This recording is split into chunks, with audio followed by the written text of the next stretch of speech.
第二天想着能够爆满，结果我们家客栈空无一人，路边上也是没有游客经过的。游客到底去哪了呢？你们真的是都堵在高速上了吗？那我再等等吧，6点钟会不会有订单呢？我们家空房，一个房间都没住。不敢相信，国庆节大理居然没有游客，下午快5点了，还有80间房没有卖出去。同行们，你们应该是不是也差不多呀？6点之前啊，再卖不出去，我就要开始降价了。大家好，欢迎来到看大陆节目，我是美玲。今年中国大陆的11长假长达8天之久，高速公路拥堵，景区人潮汹涌，看似是一片繁荣，但是在热闹表象的背后，酒店、民宿与旅行社的经营者却是纷纷吐苦水。人虽然多呢，钱却没赚到，甚至还在亏本。多位业者反映，今年11假期的营收还远不如预期，打折促销成了常态，但入住率呢依然是低迷。这并非是个别的现象，而是旅馆面临的普遍的困境。各位酒店的同行们，你们睡着了吗？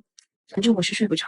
刚刚老板给我发了一条信息，今天晚上整个酒店住了4间房，人去哪里了？现在全国到处都在堵车堵人，包括长沙五一广场，人满为患。但是跟酒店又有什么关系呢？网传视频显示，许多游客在路边搭起帐篷过夜。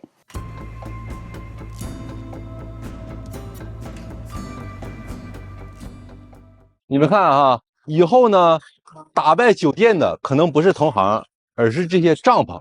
酒店呢，一到节假日它就涨价，但是现在的年轻人呢，根本就不吃这套，把住酒店改成了住帐篷，把去找景区变成了我就住在景区。你们听说了吗？国庆假期很多开酒店和民宿的老板都蒙圈了。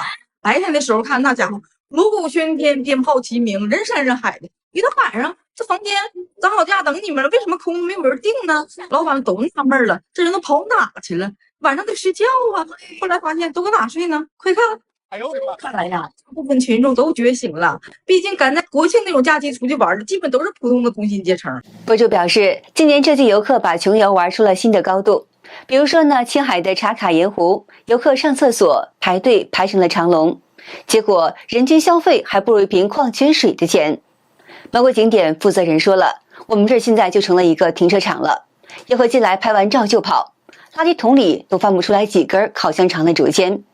西安的大唐不夜城去年游客是7400万人次，而旅游收入呢也是7400万，人均消费1块钱。博主感叹，不能不说现在年轻人活得很通透，资本镰刀遇上了觉醒的韭菜。今年这国庆节真是有点盖哈，特别30号，全国各地的高速公路的堵车，我的酒店几十家，满房的只有2、3家，是吧？1号也没满房，30号也没满房，就昨天晚上2号满房了。你们满房了没有，兄弟们？反正我就不知道这些人去哪里住了，反正全国各地都堵车。哎，这些人都不知道去哪里了，你们猜猜这些人去哪里了？博主说，广州、佛山、深圳、东莞的旅馆都没有涨价，但是呢，也没有人来住，真搞不懂游客都去哪里了。今年国庆，很多酒店的老板懵了，白天看到处人山人海，但到了晚上，房间很多都卖不出去，价格降了1、200，还是住不满。老板们都奇怪了，这人都到哪里去了？这种情况啊，以后只会越来越普遍。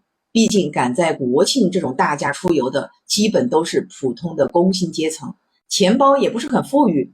现在酒店逢节必涨，平时1、200的房间，一到过节就暴涨到6、700，甚至上千。关键服务还不咋样，谁愿意去当这个冤大头呢？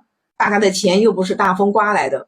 博主说，现在解决住宿的方法很多，比如呢，像很多朋友都是自驾出行，直接睡在车上一晚上就能够省下几百块钱。还可以睡帐篷，只要不下雨，住在帐篷里一样也是一种不错的旅行体验。除此之外呢，还可以去洗浴中心，也是一种不错的选择。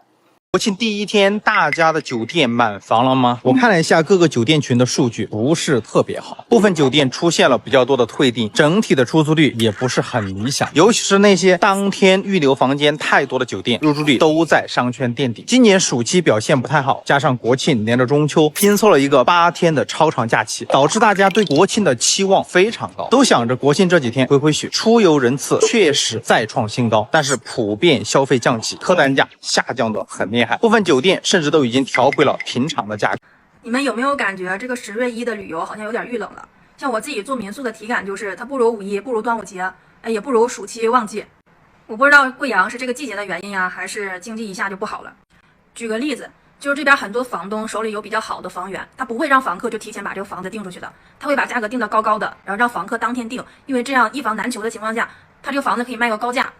在五一、端午、暑期旺季的时候，确实可以，一个破房子就能卖嗷高的价格。但是这个国庆完全不一样，之前把价格定高的那些房子，今天反而要面临着低价甩卖。420两人居住带浴缸的房子，今天甩到了240；900多6人居住的房子，现在甩到了600。博主说，他对自己房子没有定特别高的价格，基本上就是中等偏上的价格。在11的8天假期中，前4天房间订出去了，后4天即使是降价了，还是空着没人订。经济下滑，消费降级，游客能省就省，已经成为了旅游业的共识。一家4口11假期自驾沈阳的第一天，花了多少钱，都玩什么了？电车出游究竟能有多便宜？这假期我们打算从呼和浩特出发，自驾到沈阳，顺路去趟丹东和大连。11高速免费，对于我们这种穷游的选手，必须首选自驾。总路程是1300公里，1公里1毛8，一家5口花费200多的路费，人均50多就能到沈阳，往返人均100多。这么低的价格，必须出来转转。今年的国庆假期，三亚的客人到底去哪儿了？现在火车头每天要备100万的货来迎接国庆，但是每天来的客人我感觉寥寥无几，每天损耗的货都差不多要有20万。所以说，客人到底去哪儿了？今年的三亚真的是非常难过，不是刮风就是下雨，今年的台风也是特别的多。就在刚刚，我在三亚每一个夜市都逛了一圈啊，我看三亚的夜市几乎也没有看到什么客人。我不知道今年的游客为什么不来三亚，因为每年三亚在国庆的高峰，在旅游的热门城市都能排到前3名，但是今年我看前20名也看不到三亚的踪影。我想问问现在还在三亚苦苦支撑做餐饮的朋友们，包括那些和老边一样还在开新店的朋友们，你们是不是也在等着咱们年底的封关，在等待那个黎明前的曙光？10后高中生挑战国庆假期穷游郑州，到底要花多少钱？首先从北京出发，前往郑州的火车票。现在是早上的6点58分，我们已经到达郑州了，现在去吃早餐。点了1份胡辣汤、2个水煎包和1个菜饺。这个胡辣汤还是非常好吃的，而且它的分量特别足，我都没有吃完。现在是7点53分，我们现在坐公交车去郑州博物馆。这个郑州的公交居然有专门的快速公交专道，而且票价只要1块钱。现在是8点39分，已经下公交车了，步行前往郑州博物馆。国庆穷游睡帐篷说一说。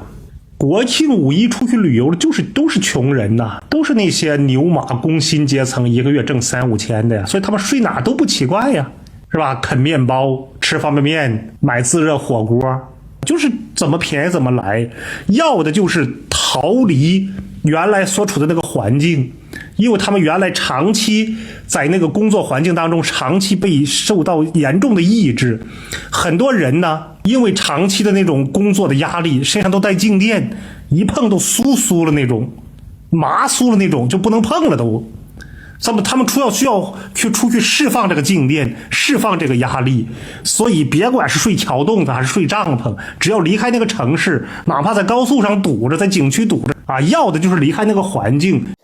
在11长假期间，大陆多地商场显得格外冷清。今年的11景德镇怎么回事呀？这市场上面，对，人毛都没有。现在是下午2点多钟，你看，然后这个是御窑厂。之前的话就是暑假的时候，这里人山人海，全是人排队，这个路口这里全是人，真的不夸张。然后今年，你看今年的11，是因为大家是不是在高铁上面还没有下火车，还没有到站？不对劲啊，完全乱了。今年的11从1号开始，哪都没人，服装市场没人，商场没人，实体店就更没人了。这国庆已经过完了啊，你看这个天气奇不奇怪啊？这几天国庆的最高气温都是37、8度，就今天我坐在车里啊，户外还是36度，你说这个天气是不是有毛病啊？据商家跟我们这个群里面的实体店拼单的情况看啊，从4号开始，大家的拿货情绪跟拿货的欲望已经掉到了谷底。为什么？按理说国庆节大家应该卖货，然后会补点货，因为国庆节大家都备了非常多的货，然后这个1号到4号的生意大家应该知道非常惨淡，所以现在大家都不知道怎么弄，天气又热，到底是进还是不进？博主说，夏天服装本来就不好卖，现在秋款也卖不出去，天气又卡在这个地方，到底怎么做也都不知道。服装行业真的是不好做呀。今年生意是怎么做到全国统一的？街上没人的，老板们，你们那街上有人吗？我们这是真的没人呐。不是家人们，今天这是什么情况？出来逛商场竟然一个人都没有。虽然不是星期天，那也不至于一个人都看不见啊。空荡荡的看着还有点害怕。我这是到什么地方了？咋还有防爆盾牌呢？这个商场还是很大的，怎么会看不到一个人？谁知道这是什么情况？这个扶梯空荡荡的，人都跑哪去了？你们说会不会这些人都突然消失了，然后再突然的出来？博主上楼去看了一看，听不到任何人说话的声音，只有那些机器的声音。他怀疑自己是不是穿越到了2027年。他感觉这个商场怪怪的，决定立刻离开。11长假期间，一些大陆酒店业者原本期望借机大赚一笔，未料呢，旅客入住率远低于预期。在广东某知名的景点附近，一家酒店入住率仅有30%。老板阿强表示，假期期间台风麦德姆登陆，阴雨天气从10月1号持续到6号的中秋节，等于把整个出行的黄金时段都给耽误了。他说呢，大量订单被取消，我每天焦虑的睡不着，只能不断的在后台调价，一天赶8次价格都是常态。天气呢，还只是其中的一个因素，更多游客根本就没有打算住酒店，能不花钱就不花钱，能省则省。在云南丽江经营民宿的阿斌也直言，这几天一盘点亏惨了。他的民宿地段不错，共有10间房，往年节前价格可以涨到1500块钱以上，今年行情不对，只能降价求生，最低呢则跌到了700块，但依旧是门可罗雀。他说，丽江民宿太多了，竞争激烈，11、2号、3号入住率能撑到70%以上，但是呢，到了4号、5号就直接跌破了30%。他还投入100万元进行软装升级，原本期待着假期会爆满，结果却是大失所望。街上游客不少，但多数是自驾游，不住民宿。2025年这一波血亏了。阿杰经营一家专做青甘环线小团定制的旅行社，今年的11的假期的冷清让他焦虑到冒白发，整个假期几乎是没有接到单，游客都自己开车来，不需要我们。很多人睡车里或搭帐篷住在景区的停车场旁。好的，今天就和大家聊到这儿了，请您记得点赞、订阅、留言，并且分享给您的朋友们。感谢您的支持，我是美玲，我们下期节目再见。